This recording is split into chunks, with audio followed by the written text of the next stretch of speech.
Ini yang real begitu dilakukan untuk mengentas mereka yang sempat terjebak dalam radikalisme. Tapi kalau soal eksistensi tadi, mempekerjakan mereka agar bisa terbuka begitu pandangannya. Ya. Tapi kalau seperti yang terjadi sekarang ini misalnya seperti Pepi misalnya ya, Ya.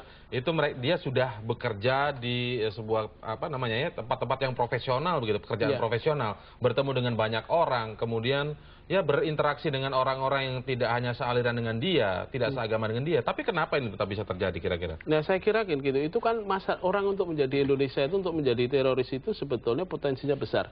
Karena orang menjadi teroris itu ada staircase-nya, ada langkah-langkahnya. Pertama adalah kekecewaan sosial. Kita jelas dong, kekecewaan sosial itu banyak. Kemudian diwadahi. Ya saya kira orang-orang profesional semacam si Pepi, kemudian banyak ada yang kameraman di sebuah TV swasta itu, karena memang untuk masuk kepada apa itu, kita itu kan di Indonesia itu anak-anak muda seperti kita itu, kalau tidak betul-betul kita itu ulet, itu kan untuk naik kastanya itu kan agak susah. Nah, karena kemudian kesempatan itu kemudian terkungkung oleh misalnya tingkat korupsi yang sebegitu tingginya, terus kemudian pembangunan yang tidak merata, terus kemudian tidak memberikan ruang yang cukup kepada anak-anak muda itu untuk berkreasi. Itu ya saya kira juga mendorong orang. Dan yang lebih paling penting lagi itu adalah faktor internet.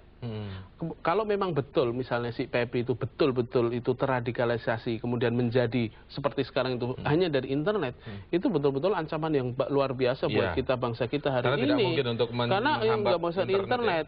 Dan sebetulnya saya kira para ikhwan atau orang yang lebih memilih jalur kekerasan ini sadar. Misalnya kalau kita melihat di Mesir saja ya, Mesir itu Husni Mubarak itu sedemikian kuatnya, itu jamaah Islamiyah yang ada di Mesir itu untuk menghajar dengan kekuatan kekerasan itu nggak bisa. Itu dijatuhkan oleh Wael Al-Ghanim kan, dia dengan Facebook.